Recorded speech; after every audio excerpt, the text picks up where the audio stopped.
Calhoun's whole front yard was recently filled with guests in their spring finery. Friends, family, select neighbors, sipping cocktails and chatting.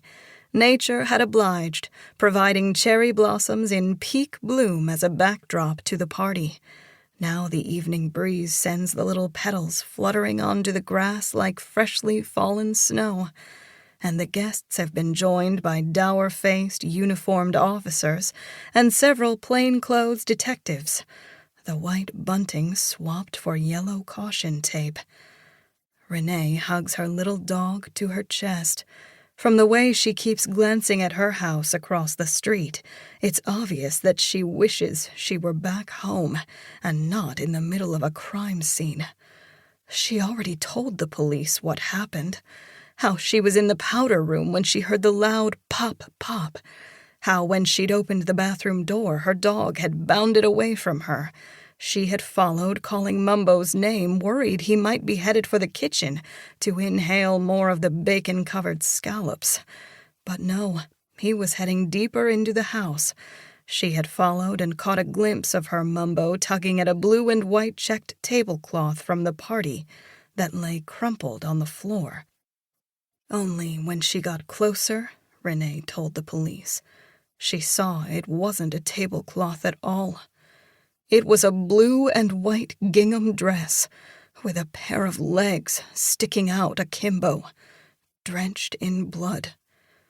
No, she won't be going home for a while. 1. Trying to be this perfect hurts.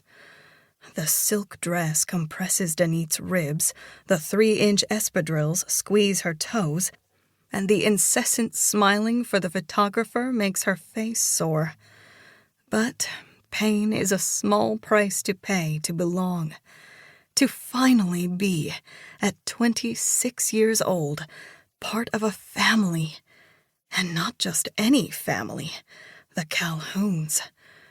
Ellie Grace slips her arm around Danit's waist as the photographer calls out, "Fromage!" The pressure of her future sister-in-law's arm against Danit's ribs unleashes a warm feeling, the same sensation she used to get as a child when her mother would play with her curls, an almost primordial sense of belonging. I will finally have a sister, Danit thinks. Danit fell hard and fast for Nate last year. That first month or two, it was hard to imagine wanting or needing anything more than him. But then she met his little boy, Malcolm, and saw pictures of his parents and brother and sister and realized that he came with this incredible family, and that by marrying him she would instantly belong to his family as well. It was more than she had ever dreamed of.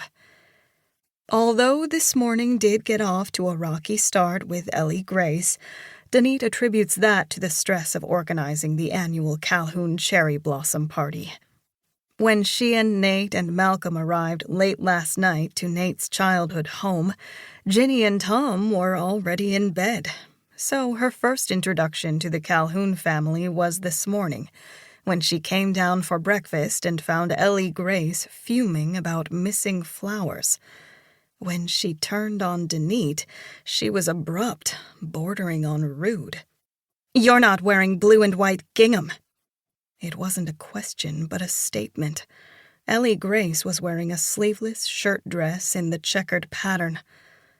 "I didn't know I was supposed to," Danit stammered, ashamed to have stepped in it so soon with Nate's sister. When Danit was back in California packing for the trip, she had asked Nate if there was something special she should bring for the party. It was the first time she would be meeting her future in-laws, and she wanted to make a good impression.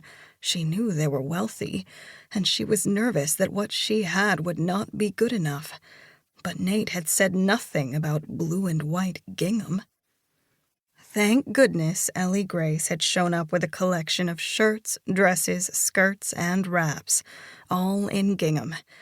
Ellie Grace hustled Danit into the wood-paneled study off the living room to change. "I knew someone would forget. I'm sure I've got something."